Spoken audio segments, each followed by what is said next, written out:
আজি গুৱাহাটীৰ ৰাজভৱনত কংগ্ৰেছ দলে প্ৰতিবাদ সাব্যস্ত কৰোঁতে পুলিচে যি লাঠি চাৰ্জ কৰিলে, পুলিচে যি কন্দুৱা গেছ দিলে, তাৰ ফলস্বৰূপে পুলিচৰ অত্যাচাৰত এজন আন্দোলনকাৰীৰ মৃত্যু ঘটিছে। মৃদুল ইছলাম নামৰ অধিবক্তাজনৰ মৃত্যু ঘটা বুলি আমি জানিব পাৰিছোঁ।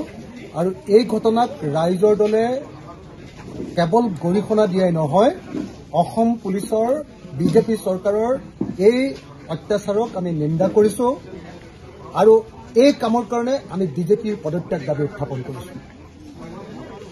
অসম পুলিচৰ হৈছে কি আচলতে যে ৰাজভৱনৰ নিচিনা ঠাইত গণতান্ত্ৰিকভাৱে কৰা প্ৰতিবাদ, তাকো অসমৰ সৰ্ববৃহৎ বিৰোধী ৰাজনৈতিক দলটোৱে কৰা প্ৰতিবাদক এনেকৈ দমন কৰাটো কেতিয়াও মানি ল'ব নোৱাৰি।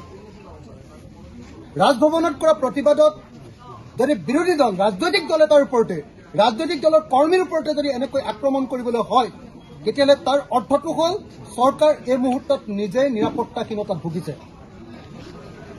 সেইকাৰণে আমি কংগ্ৰেছ দলৰ সদস্য মৃদুল ইছলাম ডাঙৰীয়াক এনেকৈ অসম পুলিচে হত্যা কৰাক নিন্দা কৰিছোঁ, গৰিহণা দিছোঁ আৰু অসমৰ ডিজিপি জিপি সিঙৰ পদত্যাগ আমি দাবী উত্থাপন কৰিছোঁ।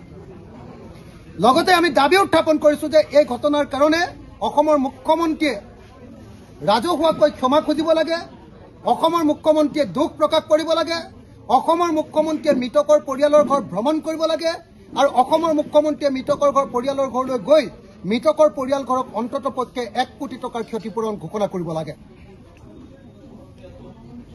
অসম পুলিচৰ এই নিৰ্যাতন নজিৰবিহীন। আজিলৈকে কেতিয়াও আমি শুনা নাছিলোঁ যে কোনোবা বিৰোধী দলৰ এজন মানুহক, কোনোবা আটাইতকৈ সৰ্ববৃহৎ বিৰোধী ৰাজনৈতিক দলটোৱে কৰা প্ৰতিবাদৰ ওপৰত এনেকৈ অসম পুলিচে নিৰ্যাতন চলায়, এনেকৈ অসম পুলিচে মাৰপিট কৰে, এনেকৈ অসম পুলিচে লাঠিচাৰ্জ কৰে, এনেকৈ অসম পুলিচে কন্দুৱা গেছ দিয়ে আৰু এনেকৈ অত্যাচাৰ কৰি মানুহক হত্যা কৰে। এনেকুৱা ঘটনাক নজিৰবিহীন। আমি এই ঘটনাক মই আকৌ কৈছোঁ, কেৱল নিন্দা কৰাই নহয়, ইয়াক এটা অত্যন্ত গৰিহণাযোগ্য কাম হিচাপে আমি ঘোষণা কৰিছোঁ আৰু ডিজিপিৰ পদত্যাগ দাবী কৰিছোঁ। ডিজিপিক ওপৰত শাস্তিমূলক ব্যৱস্থা গ্ৰহণৰ দাবী উত্থাপন কৰিছোঁ আৰু অসমৰ মুখ্যমন্ত্ৰীক ক্ষমা খুজিবৰ কাৰণে, ৰাজহুৱাকৈ ক্ষমা খুজিবৰ কাৰণে আৰু মৃতকৰ পৰিয়ালৰ ঘৰলৈ গৈ 1 কোটি টকা ক্ষতিপূৰণ সহকাৰে ৰাইজৰ সন্মুখত আঁঠুলৈ সেৱা কৰিবৰ কাৰণে মই অসমৰ মুখ্যমন্ত্ৰীক আহ্বান জনাইছোঁ। মনে মনে ভাবিছে এই ভাস্কৰ শৰ্মাই 300 টকা এটা দিম বুলি ভাবিছিলে,